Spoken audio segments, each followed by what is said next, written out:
సంపూర్ణ నిశ్చయత. ఈరోజు కొంతమందిని చూస్తే భ్రష్టులైపోయారండి. భ్రష్టత్వం, విశ్వాసులు దిగజారిపోయిన వారు, విశ్వాసులు పడిపోయిన వారు.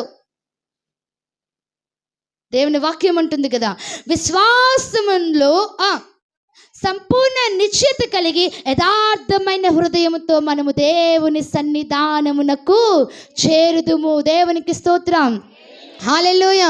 క్రీస్తు రక్తములో కడగబడి ఉన్న హృదయం, మనస్సాక్షి ఏం చేయబడుతుంది అని అంటే, అట్టి వారు దేవుని సన్నిధానమునకు చేరుతారు.